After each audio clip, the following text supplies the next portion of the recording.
Pemirsa Ketua DPR Papua John Banuaro bersama Ketua Komisi 3 Benyamin Arisoi dan Sekretaris Komisi 1 Dewan Perwakilan Rakyat Papua F. Warkekwa melakukan tatap muka bersama tokoh masyarakat serta pemerintah Kabupaten Kepulauan Yapen.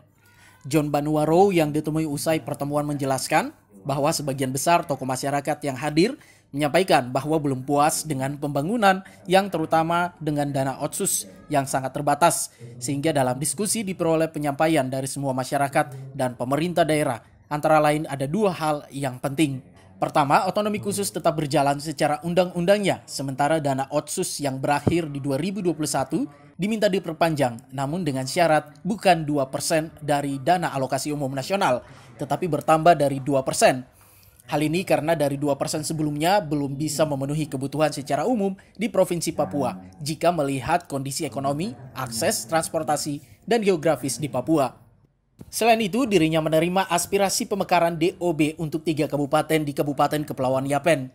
Aspirasi tersebut pun dicatat dan akan disampaikan kepada pemerintah provinsi dan pemerintah pusat supaya dalam revisi undang-undang nanti ada poin-poin yang bisa ditambahkan. Otsus ini karena tetap berjalan secara undang-undangnya.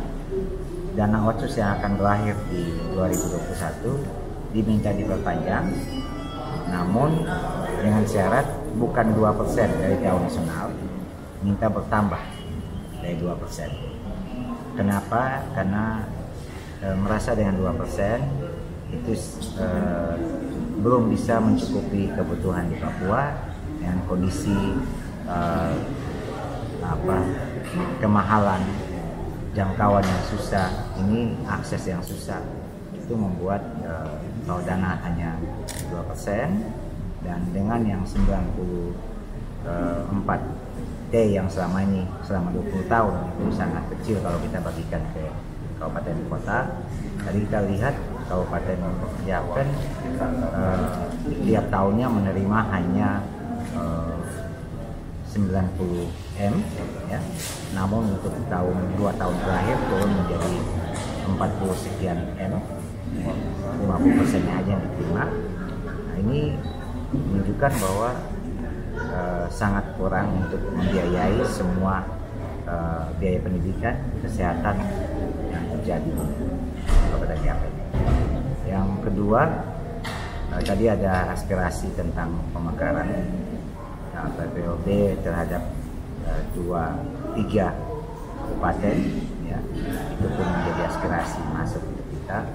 Kita berharap nanti ini semua kita akan sampaikan kepada pemerintah pusat, kami di Provinsi Papua dan pemerintah pusat, supaya dalam revisi undang-undang nanti ada poin-poin yang bisa ditambahkan.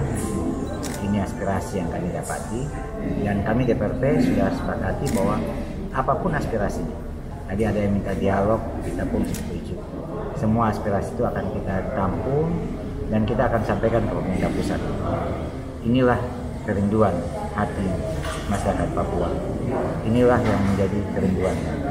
Bagaimana caranya kita menjawab kerinduan-kerinduan ini.